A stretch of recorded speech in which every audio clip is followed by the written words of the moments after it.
Hey everyone, hopefully you're having a good day. My name's Andy. My channel's Finding Value. Today we're going to look at Twitter, see what people are talking about. There's a lot of really good charts today. Big picture, long-term view, charting fundamentals of certain sectors that I really like looking at. I guess you could consider it chart porn for those that like technical analysis. Um, so we'll dive in here. We'll talk a lot about commodities, a lot about financial markets, and I'm going to interject my financial opinions across the board here. So let's dive in and take a look.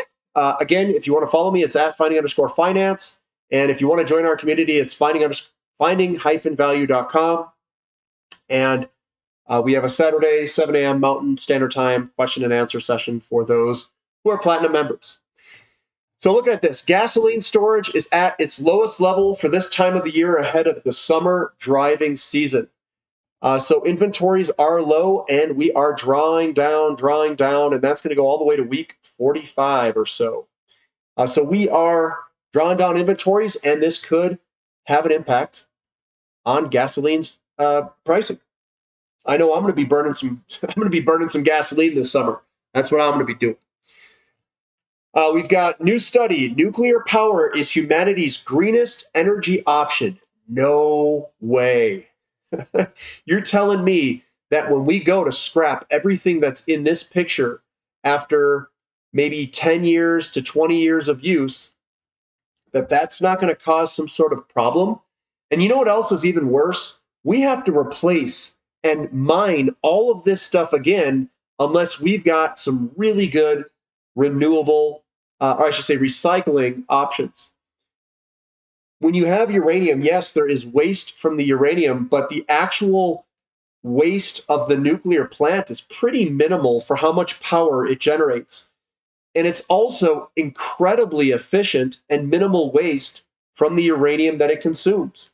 It is by far the best way to generate electricity that humans know of at this point. Obviously, something, maybe we figure out fusion some, years down the road, but that is the best form of power generation, in my opinion. We will go to it because we have to. That's my opinion on that.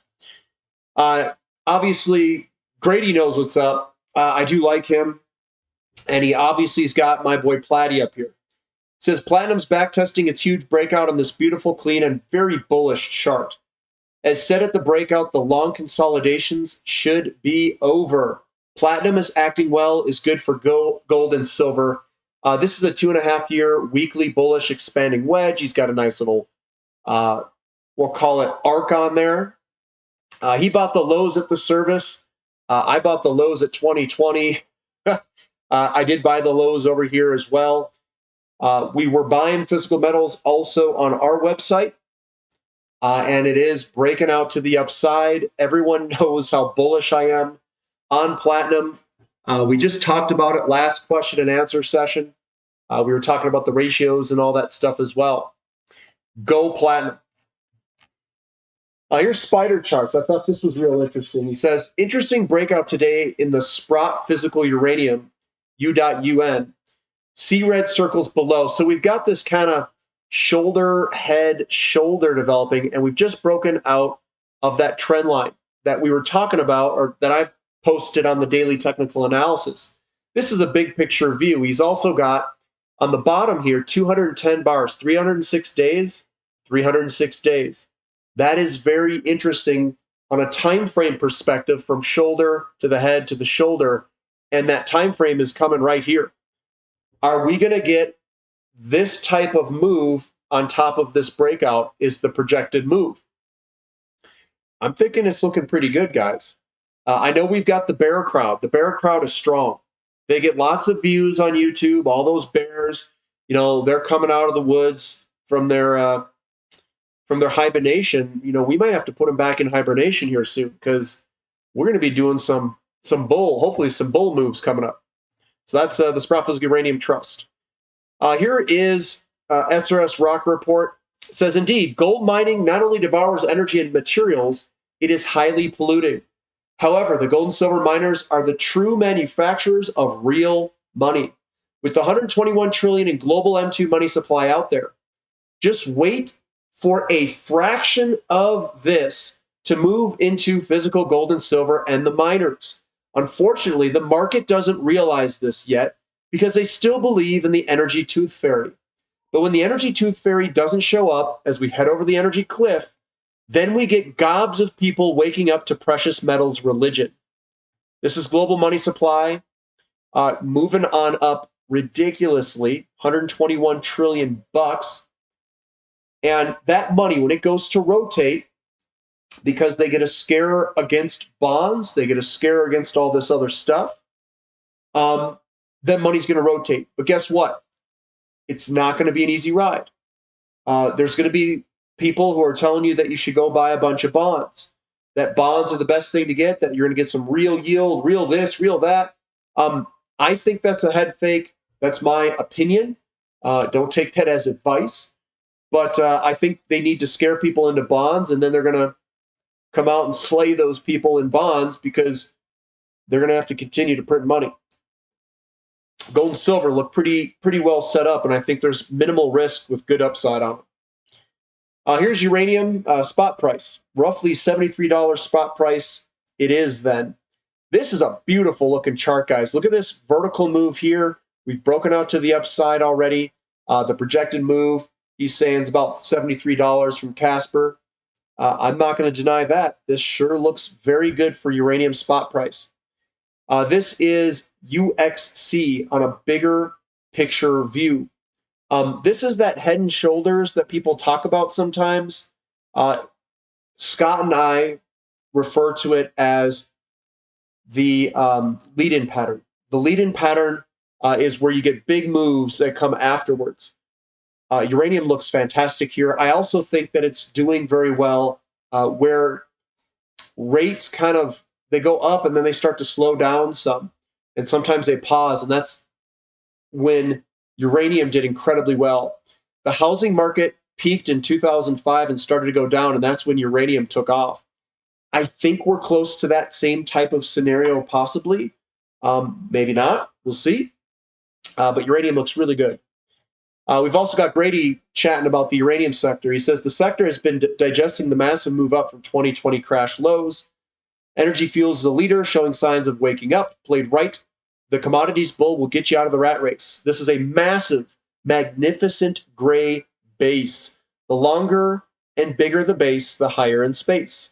And he's got a 26x to all-time highs from where we are today in Energy Fuels.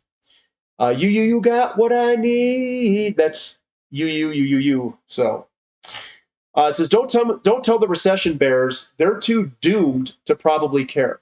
But my buddy Eric shared a great chart in his latest blog. It says the savings and loan crisis did not stop the bull market.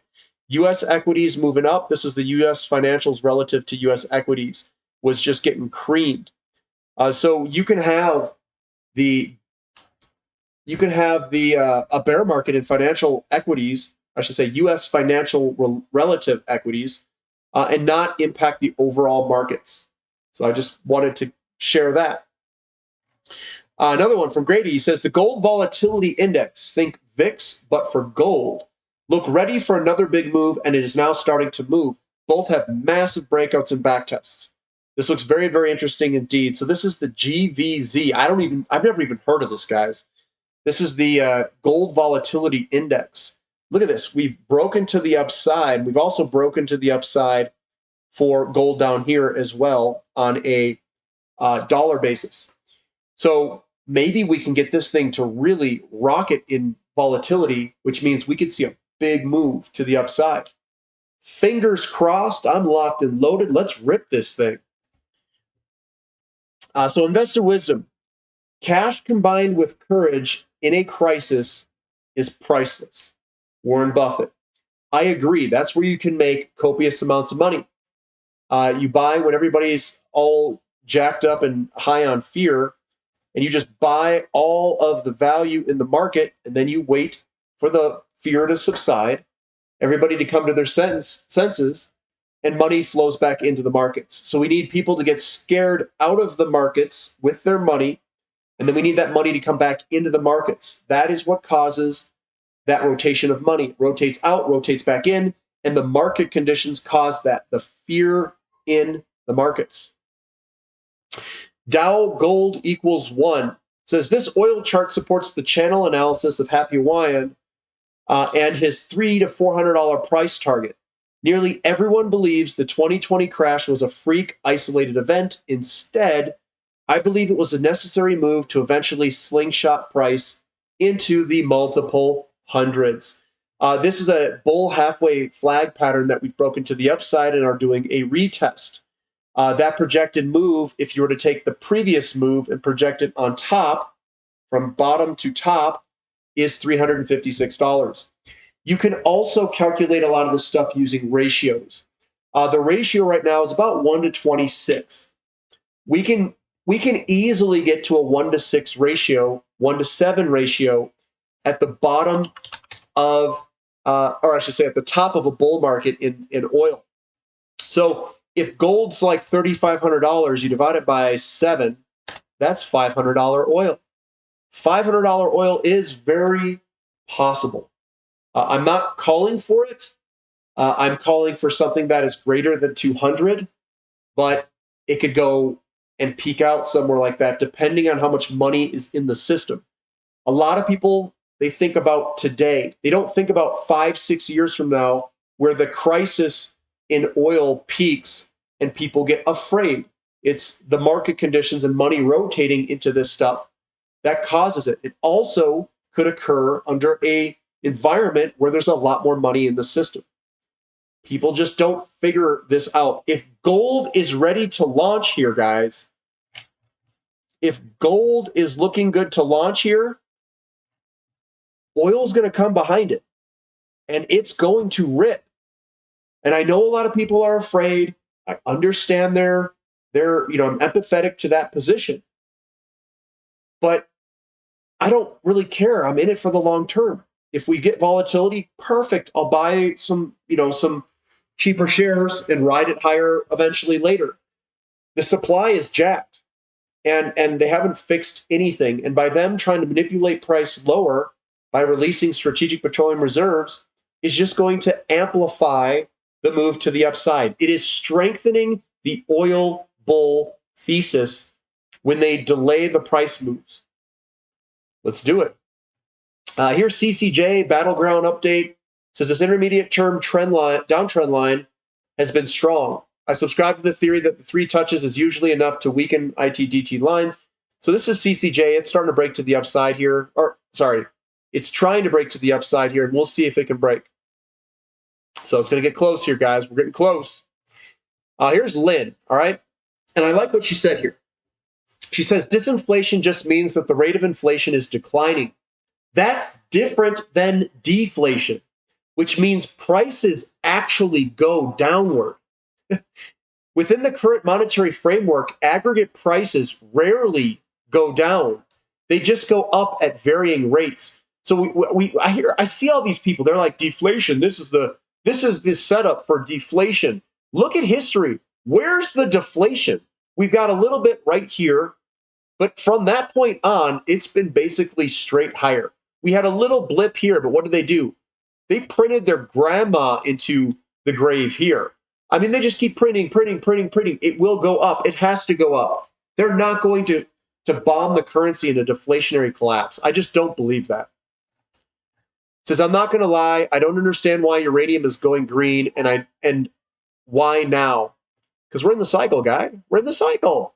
Come on, look at the spot price. It's freaking rolling higher. That's why. Says URA. So we've had a great past few days in the uranium space. However, the real test is now. I just thought this was funny. So he's got a bear flag here, right? And then Scott comes by. He says, no bear flag here. This is, I think this is you. Yeah, you got what I need, right? It's breaking on higher. It's ripping. So I don't think we'll see. We'll see what happens. I'm waiting to see what the major markets, they're right at that breakout for URNM and also URA and also some of these other individual companies. If we get a break here, it could be a big move, guys. And I'm ready. I didn't sell anything. I've been locked and loaded. I've just been chilling. I did buy a little bit more of my favorites. Had to Had to increase the cupboards a little bit more, get a little bit more stocked up cupboards in there of the stocks. So we'll see what happens. It says, okay, so I wanted to answer this myself here. All right. It says, if you're making $100,000 a year, how much should you spend on a new car? Guys, I'm gonna let you know something. I make a lot more than $100,000 a year. I've got dividends. I work at a regular company, multiple things that I'm doing, YouTube, all this other stuff, right? I haven't bought a new car since 2005. The car that I bought that was brand new in 2005 was $7,500. Yeah, it's a Chevrolet Aveo, if you want to know what it is. I also bought other cars. They were used. I bought a Mazda RX-8 for $1,200, and I bought at the bottom of the market in 2011 a Mazda RX-7, an FD, 1993, and it was not very expensive at that time. So I've made that amount of money for a while. I have not bought new cars. I will not buy new cars. And I am not in keeping up with the Joneses. In all honesty, I can give two craps about what the two Joneses, whoa, what the Joneses have next to me. I don't care. Does not matter to me. I've ridden in Porsche GT3s, GT4s. I'm in the autocross scene. I like that stuff. I've driven in those cars, and to be honest, guys, I don't think they're that much better anyway. I am obsessed with ideas. I'm obsessed with maybe natural talents or talents that people gain. That is what impresses me. Anyone can make money. Anyone can buy a materialistic item. It's not a big deal. But if you're not very mechanically inclined, I could see how buying a new car could be beneficial to you. But what I would do is I would buy a slightly used car, probably from a private transaction from someone who needs to get rid of it, that is well cared for the car. And I would probably buy a brand that is known for very good reliability. I like Hondas. Some people like Toyotas. Depends on the model and make of the car that you want. But I basically buy cars that people run away from, that they give away for free, and then I fix them because I can rip them apart and do whatever I want. Here's Patrick Karam. It says, gold is far away from a chart-defined FOMO peak like we saw in 74, 80, and 2011. This is the rate of change, and we're just turning up, guys. Lots of runway ahead of us. Are you guys ready for this move? And it's not going to be easy, guys. It's going to be a long run. And if you look at this was the big run up here. We come on down. This is your lead-in pattern, and this is, quote, your double bottom. This is bottom one, bottom two, and momentum. And we're going to we could come all the way back up here. If that happens, guys, this price move is going to be gigantic. If that does happen, I'm not calling for it, but it could be gigantic. Dow equals gold. So gold is on the verge of a very important monthly breakout, one that potentially opens the door for $7,500 on a monthly closing basis. Once gold hits 2,100 or so, expect a sustained impulse higher over the coming years. Now, one thing that is really important here is if we go to that level, oil, uranium, all of these things will go with it. They're all priced against gold. That's why we do those ratios. The oil to gold ratio, the uranium to gold ratio, and all these different ratios. People are going to say, what does gold got to do with oil? What does gold got to do with uranium? Gold is money. It's the inflation indicator. It's the index of inflation and how much money is in the system. Then that prices all the other things. That's why they've been holding this thing down, if they have been holding it down. But if we break here, guys, it is on like Donkey Kong. All right? It is on like Donkey Kong. My original estimate was $8,000 for gold. So, and what else we got here? Silver. Silver's closing on the pink massive neckline. It says the big breakout level for silver using the yearly time frame plus closing is $31, $32. Measured move target, $248. This is the big cup and handle back in the 70s. guys, we're playing with the largest patterns that I've ever seen in these markets. I'm not going to get all weirded out with volatility in the markets. I'm going to ride this thing and ride it on higher because I know the big picture views. I'm showing you the big picture views here. Cup handle and the breakout of 31.32 on a yearly closing basis. So we've got a lot of really big patterns here. In the short term, it's going to feel nasty because you got volatility going up from news and emotions and recession fears, all of these things. If we get fear in the market, we pull back. That's an opportunity. The big picture view is all intact. And this is what I invest for. This is what's going to change our lives as investors. Monster patterns change lives, guys. So that's what we've got for today. Give me a thumb up for the content. Subscribe to the channel. And hopefully you guys can hang on. I'll catch you later. This is Finding Value.